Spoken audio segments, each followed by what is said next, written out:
जय शिवराय. नमस्कार मित्रांनो, लाडकी बहीण योजनेसाठी पी एम किसान व नमो शेतकरी योजनेचे लाभार्थी कशा प्रकारे अर्ज करतील जेणे त्यांना या योजनेचा लाभ मिळेल, सविस्तर माहिती व्हिडिओच्या माध्यमातून मी तुम्हाला सांगणार आहे.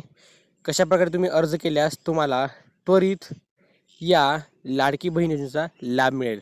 व्हिडिओ शेवटपर्यंत नक्की पहा. व्हिडिओला लाईक करा, चॅनलला सबस्क्राईब करा. चला तर व्हिडिओ सुरू करूया.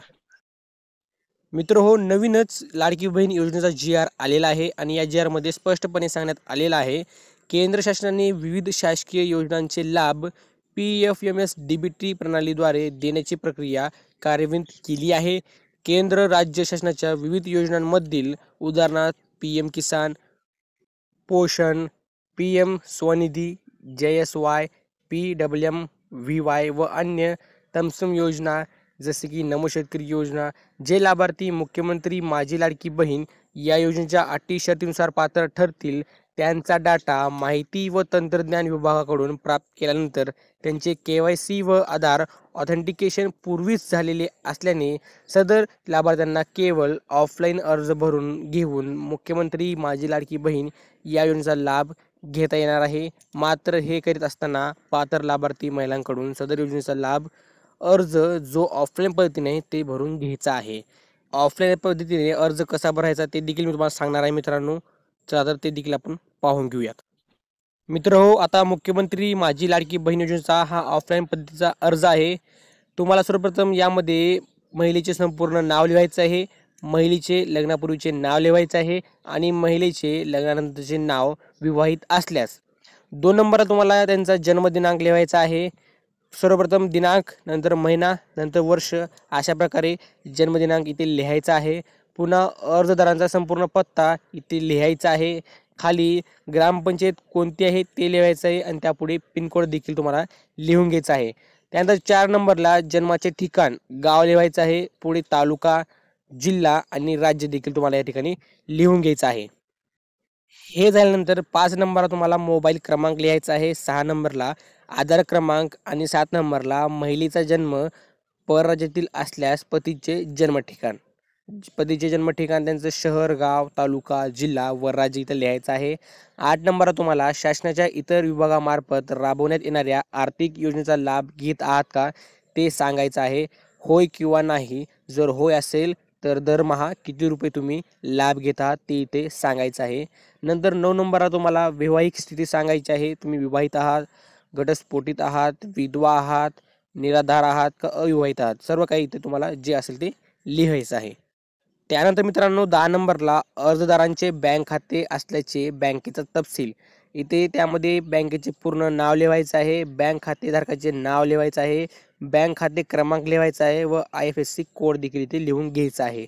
आणि 11 नंबरला तुम्हाला आपला आधार क्रमांक बँक खात्याला जोडले आहे का, हो किंवा नाही हे सांगायचं आहे. आणि 12 नंबर शेवटी तुम्हाला अर्ज भरून घेणारी प्राधिकृत व्यक्ती कोणती आहे. सामान्य महिला आहे, अंगणवाडी सेविका आहे, अंगणवाडी मदतनीस आहे, पर्यवेक्षिका आहे किंवा ग्रामसेवक, वॉर्ड अधिकारी किंवा सेतू सुविधा केंद्रमधील कोणी व्यक्ती. तुम्हाला कोण अर्ज भरून घेत आहे त्यांची इथे माहिती द्यायची आहे आणि तुम्हाला यासोबत एक हमीपत्र जोडायचं आहे.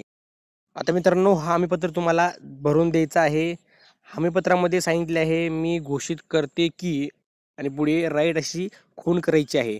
माझ्या कुटुंबाचे एकत्रित वार्षिक उत्पन्न 2.5 लाखापेक्षा अधिक नाही. तुम्हाला आहे की या नाही इथे टिक करायचं आहे. माझ्या कुटुंबातील सदस्य आयकरदाता नाही. मी स्वतः किंवा माझ्या कुटुंबातील सदस्य नियमित कायम कर्मचारी, कंत्राटी कर्मचारी म्हणून सरकारी विभाग, उपक्रम, मंडळ, भारत सरकार किंवा राज्य सरकारच्या स्थानिक संस्थेमध्ये कार्यरत नाही किंवा सेवानिवृत्तीनंतर सेवानिवृत्ती वेतन घेत नाहीत. मी शासनाच्या इतर विभागामार्फत राबवण्यास येणाऱ्या 1,500 पेक्षा जास्त रकमेचा आर्थिक योजनेचा लाभ घेतलेला नाही. माझ्या कुटुंबातील सदस्य विद्यमान किंवा माजी खासदार, आमदार नाहीत. माझ्या कुटुंबातील सदस्य भारत सरकार किंवा राज्य सरकारच्या बोर्ड, कॉर्पोरेशन, उपक्रमाचे अध्यक्ष, उपाध्यक्ष, संचालक सदस्य नाहीत. माझ्या कुटुंबातील सदस्यांची संयुक्तपणे 5 एकरपेक्षा जास्त शेतजमीन नाही. माझ्याकडे किंवा माझ्या कुटुंबातील सदस्यांकडे त्यांच्या नावावर 4 चाकी नाही. वगळून ट्रॅक्टर मित्रांनो इथे नोंद करायची आहे तुम्हाला. आणि मित्रांनो इथं खाली देण्यात आले आहे, मी वरीलप्रमाणे घोषित करते की मुख्यमंत्री माझी लाडकी बहीण योजना संबंधित पोर्टलवर ॲपवर आधार क्रमांक आधारित प्रमाणीकरण प्रणालीसोबत स्वतःला प्रमाणित करण्यास व आधार आधारित प्रमाणीकरणानंतर माझा आधार क्रमांक बायोमेट्रिक किंवा वन टाईम OTP माहिती प्रदान करण्याची सहमती देण्यात माझी हरकत नसेल. मी हे देखील सहमती देते की मुख्यमंत्री माझी लाडकी बहीण योजना माझी ओळख पटवण्यासाठी व प्रमाणित करण्यासाठी माझ्या आधार क्रमांकाचा वापर करू शकतात. मी केवळ शासकीय सेवा व योजनेचा लाभ प्राप्त करण्याच्या उद्देशाने अन्य राज्य किंवा केंद्र शासनाच्या विभागांशी माझे आधार KYC वर्णन पुराव्यास सहमती देत आहे. आणि तुम्हाला इथे खाली तुमची सही करायची आहे.